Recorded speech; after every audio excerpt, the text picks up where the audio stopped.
But signé Kylian Mbappé, ça tourne à la démonstration pour le Paris Saint-Germain. Doublé d'Icardi, but d'Mbappé, 3-0 pour le PSG, 35e ici au Parc. Merci beaucoup Cédric Guillou avec Bruno Salomon. On vous retrouve dans un instant. D'abord 21h40, l'info Thomas Bénèche. Réaction ce soir de l'OTAN à l'annonce par les États-Unis de la mort du leader du groupe État islamique Abou Bakr al-Baghdadi. C'est une étape importante dans nos efforts contre le terrorisme international. Étape mot choisi également par Emmanuel Macron qui rappelle que la défaite de Daesh est la priorité de la France et de ses partenaires. Abou Bakr al-Baghdadi a été tué la nuit dernière lors d'une opération militaire américaine dans le nord de la Syrie. Donald Trump a remercié Irak, Turquie, Syrie justement, mais aussi Kurdes syriens et Russie pour leur soutien dans cette intervention. Ils ont voulu dire non à la stigmatisation des musulmans par des médias et des responsables politiques. Plusieurs centaines de personnes rassemblées ce soir place de la Nation à Paris. Cette mobilisation intervient à la veille d'une réception à l'Elysée des représentants du Conseil français du culte musulman. État d'urgence décrété ce soir dans toute la Californie. État américain frappé par des incendies. 180 000 personnes déjà sommées d'évacuer leurs habitations, menacées par les flammes qui font rage au nord de San Francisco et dans un feu baptisé Kincaid Fire. Et déjà plus de 12 000 hectares de brûlés. PSG 3, Marseille 0. Voilà le score dans ce classique du championnat de France de Ligue 1 de football. Les deux premiers buts sont signés Icardi, le troisième Mbappé. Enfin, une toile du peintre italien Cimabue, adjugée à plus de 24 millions d'euros aujourd'hui à Senlis dans l'Oise. Le Christ moqué, c'est son nom, devient ainsi l'œuvre primitive la plus chère vendue dans le monde. France Info. Et tout est plus clair. Avant de retourner au Parc des Princes où le PSG mène 3-0 ce soir face à l'OM, un point sur la situation des TGV. 9 TGV sur 10 ce week-end en direction de l'ouest de la France. Et ce sera beaucoup plus compliqué demain avec seulement 3 TGV sur 10 en circulation. C'est le mouvement de grève chez Sudrail qui se durcit. Nous avons demandé à Gwendoline Cazenave, qui est directrice SNCF de l'Axe Atlantique, si elle considère, elle, que la situation se dégrade. La grève a démarré lundi dernier pour un désaccord sur un projet d'aménagement des conditions de travail. Dès mardi, le projet a été retiré. Je le dis de manière très très claire, le projet a été retiré. Les discussions se sont poursuivies de manière très régulière. Mardi, mercredi, jeudi, vendredi, avec les agents, avec les organisations syndicales. On est vraiment dans une optique de négociation, de discussion. Alors, Madame Cazenave, ce n'est pas vraiment ce que dit Sudrail. Écoutez, nous étions tout à l'heure avec Bruno Poncet, secrétaire fédéral. Ça arrêtera contre le directeur de l'établissement d'Emira, discuter avec mes collègues et se mettre autour de la table. C'est surtout ça le problème. Le problème, c'est qu'il a voulu faire des choses d'une façon unilatérale et très dictatoriale. Et aujourd'hui, il a pris le boomerang, quoi. C'est-à-dire que mes collègues ne se sont pas laissés faire. Vous savez, quitte à gagner le SMIC et que vos conditions de travail se dégradent, à un moment donné, je pense que la meilleure solution, c'est de dire au patron, c'est stop, quoi. Et puis, ils jouent le pourrissement. C'est-à-dire qu'à un moment donné, on va encore jeter en pâture mes collègues en disant que c'est encore de leur faute si des gens ne peuvent pas partir en vacances. Non, c'est de la faute de la direction parce que là, aujourd'hui, ils veulent pas discuter. Et puis, je vous dis, ils imposent des choses qui sont ignobles, mais d'une façon très, très brutale. Voilà, Bruno Poncet évoque les salariés du Technicentre de Châtillon. Qu'est-ce que vous lui répondez ? Alors, je le redis. Le projet d'aménagement des conditions de travail a été retiré. Il a été retiré mardi. Ensuite, toutes les revendications qui ont été élaborées par les assemblées générales depuis mardi ont donné lieu à un accord de notre part, à un accord de la direction. Donc on est vraiment dans une situation de jusqu'au boutisme où aujourd'hui, finalement, je crois que les clients ne peuvent pas le comprendre. Et où finalement aujourd'hui, les salariés en grève nous demandent le paiement des jours de grève pour sortir de la grève. Et ça, c'est tout simplement impensable. Donc pour vous, toutes les conditions a priori sont réunies pour que la grève s'arrête. Vous considérez que vous avez dialogué et que vous avez tendu la main aux grévistes ? On a retiré le projet, on a continué à dialoguer. La porte du directeur d'établissement est toujours ouverte, la mienne également. Oui. Demain, on continuera à dialoguer comme nous l'avons fait tout au long du week-end avec les collaborateurs en grève. Et vous savez, les cheminots, ils aiment les clients. Et je ne peux pas imaginer que l'esprit de responsabilité ne l'emporte pas. Il y a un point très pratique avec la grève des techniciens. Les rames ne sont plus contrôlées. Celles qui circulent doivent l'être obligatoirement après un certain nombre d'heures d'exploitation. Donc là, les rames qui circulaient, qui vont rentrer au centre, elles n'en sortiront pas forcément contrôlées tout de suite, puisqu'il y a grève. Est-ce que ça veut dire qu'on va manquer de rames, que le parc des rames va s'amenuiser et que c'est le problème aussi auquel vous allez devoir faire face ces prochains jours ? C'est exactement la raison pour laquelle demain nous avons un train sur 3 qui circule. On est dans une situation où en effet au Techni Centre Atlantique, c'est le centre névralgique de maintenance opérationnelle de nos TGV, des 100 TGV qui font les trains de l'Atlantique chaque jour. Et aujourd'hui, les opérations de maintenance, les opérations de contrôle des organes notamment sont moins réalisées du fait des agents en grève et donc on ne peut pas faire circuler ces rames, raison pour laquelle demain c'est seulement un train sur 3 pour des raisons de sécurité qui circulera. Donc on peut imaginer que même si la grève s'arrête, le retour sera très progressif à la normale. On aura une organisation qui permettra de revenir le plus rapidement possible. En tout cas, vous savez, encore une fois, je sais que cette situation est extrêmement difficile pour nos clients et on souhaite vraiment que pour les départs en week-end jeudi et pour les retours de vacances ce week-end, la situation soit revenue à la normale de façon à ce que l'ensemble des voyageurs puissent voyager sereinement avec nos TGV. Gwendoline Cazenave, directrice SNCF de l'Axe Atlantique. Elle répondait à Lucie Barbarin sur France Info. «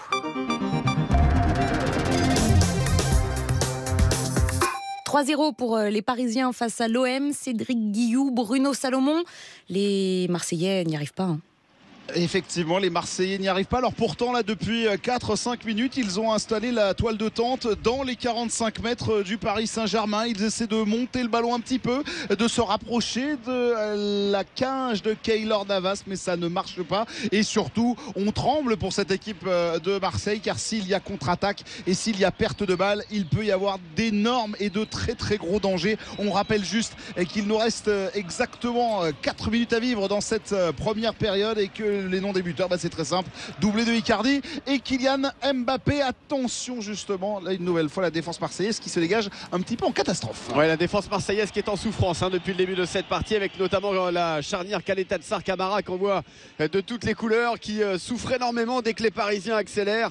Et forcément, Icardi, Mbappé, Di Maria se régalent depuis le début de cette partie. Les Marseillais qui vont tenter peut-être de réduire le score avant d'entrer au vestiaire avec Bounassar sur le côté droit. Le centre de Sarr avec une reprise de Dimitri Payet qui est complètement manqué. Il était pourtant idéalement placé, on va dire, au point de pénalty pour au moins tenter une reprise cadrée. Et comme c'est un petit peu le mal marseillais depuis le début de cette partie, aucune frappe cadrée du côté de l'Olympique de Marseille. Keylor Navas va pouvoir se dégager alors qu'il reste Bruno 3 minutes à jouer dans le temps réglementaire de cette première période. Lui qui en a joué quelques-uns des classiques, le vrai gros classico, le Barcelone-Real Madrid, l'ancien gardien du Real, ça doit le faire un tout petit peu sourire là pour l'instant, ce genre de rencontre. 3-0 pour le Paris Saint-Germain. Attention avec Presnel Kimpembe qui va mettre un long, très très long ballon. Attention, le choc et la touchette entre Di Maria et Hiroki Sakai, mais pour le moment le Paris Saint-Germain tient bon. C'est on va dire un petit temps fort marseillais qui est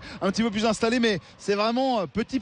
Oui, je vous vois sourire Cédric, mais c'est quand même un temps où les Marseillais peuvent un peu contrôler le ballon et où ils arrêtent de courir après la balle, parce que depuis tout à l'heure on a un petit peu mal pour leurs cuisses, parce qu'ils n'arrêtent pas de courir. Les Parisiens les font beaucoup courir, les Marseillais, dans cette rencontre, avec Ander Herrera qui va jouer une touche. Ce sera pour Thiago Silva. Il reste 2 minutes à jouer dans cette première période. 3-0 pour le PSG face à l'Olympique de Marseille, avec Keylor Navas qui a reçu un ballon compliqué de l'un de ses partenaires. Il va relancer avec Kimpembe, avec Marquinhos. Ils arrivent à s'en sortir, les Parisiens, même dans un petit périmètre, même quand la situation est périlleuse. Ils s'offrent même une balle pour aller porter le danger, avec encore un service de Di Maria pour Mbappé. La frappe et la parade encore une fois. Ça finit quand même dans le but marseillais. Ça fait 4-0 pour le Paris Saint-Germain face à l'Olympique de Marseille. Doublé d'Icardi et doublé d'Mbappé. Mais jusqu'où vont-ils aller ce soir, les Parisiens? C'est parti d'une relance de Navas, de Marquinhos, de Kimpembe, relais avec Verratti, Di Maria qui lance Mbappé. C'est simple, le football, quand c'est pratiqué comme ça fait 4-0 pour le PSG face à l'Olympique de Marseille. La victoire n'est même pas encore sifflée. On vous retrouve dans un instant, Julie, justement, pour faire le débrief de cette première mi-temps avec vous. Messieurs, 4-0 pour les Parisiens face aux Marseillais. Le trafic, Manon Vautier-Cholet en direct du PC Mobilité de Radio France. Accident dégagé maintenant sur la 7. Oui, c'est ça, c'était ralenti fortement en direction de Marseille, 6 km après la sortie Coudou. Tout roule parfaitement. De nouveau, trafic en revanche toujours dense en direction de Paris, notamment sur l'A13, avec une circulation chargée depuis le péage de Vaucresson jusqu'à la Porte-Maillot.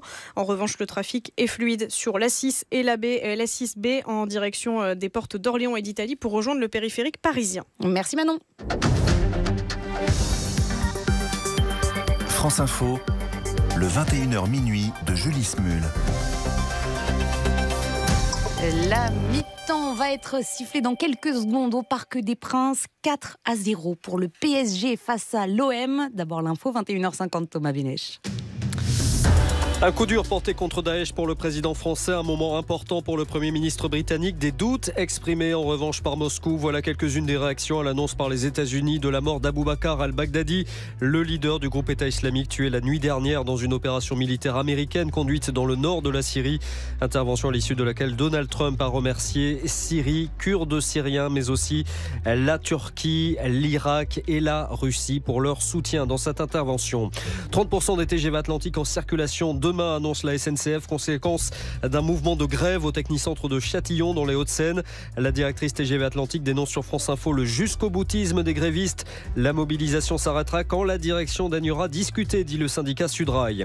Toute la Californie en état d'urgence, décision prise par le gouverneur de cet état américain en proie à des incendies. L'un d'eux, le Kincade Fire, a déjà brûlé près de San Francisco plus de 12 000 hectares. 180 000 personnes ont été sommées de quitter leur logement. État d'urgence levé au Chili dans toutes les régions où il était décrété, annonce ce soir de la présidence du pays. La décision sera effective ce soir à minuit. Le Chili est confronté à un mouvement social contre la vie chère et les inégalités. Paris maîtrise son sujet, 4-0 pour l'instant contre Marseille en clôture de la 11e journée de Ligue 1 de football. Un doublé d'Icardi, un autre d'Mbappé. C'est désormais la mi-temps dans cette rencontre. France Info. Et tout est plus clair. France Info Sport, avec l'offre Les chaînes sport de Canal+. Le sport ne s'arrête jamais avec les plus grandes compétitions sportives en direct et en intégralité. Et oui, c'est la mi-temps au Parc des Princes, 4-0 pour le PSG face à l'OM. Bruno Salomon, Cédric Guillou, festival de buts. Côté parisien, vous vous régalez ce soir. Ah bah si on est supporter du Paris Saint-Germain, oui un petit peu moins, je vous l'avoue, quand on supporte l'Olympique de Marseille. Mais voir des buts, c'est toujours sympa. Ouais, enfin quand vous êtes supporter d'une équipe et que vous la voyez couler ce soir, très honnêtement, en plus vu l'antagonisme entre les deux équipes et surtout les supporters des deux équipes, je pense que les Marseillais doivent vivre un cauchemar, un calvaire ce soir. Paris mène effectivement 4-0 à la mi-temps face à l'Olympique de Marseille. Doublé de Mauro Icardi, 10e et 26e minute.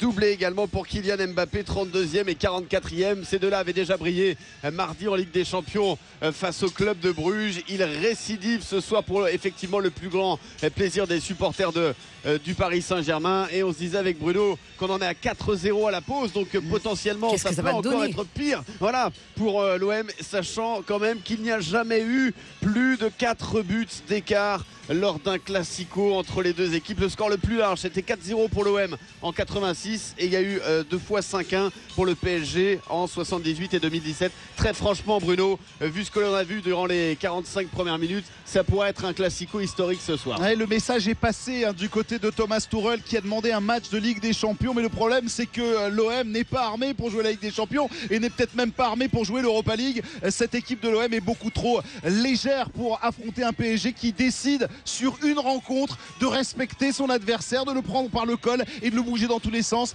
Et malgré 2 belles parades, il faut aussi le noter qu'on pourrait déjà en être à 6-0 si Steve Mandanda n'était pas intervenu d'ailleurs une fois sur à nouveau Mauro Icardi. En tout cas, cette équipe du PSG respecte l'OM, joue le jeu dans ce classique et sachez-le, pour la petite anecdote, c'est une sale journée pour les Marseillais et les Marseillaises puisqu'en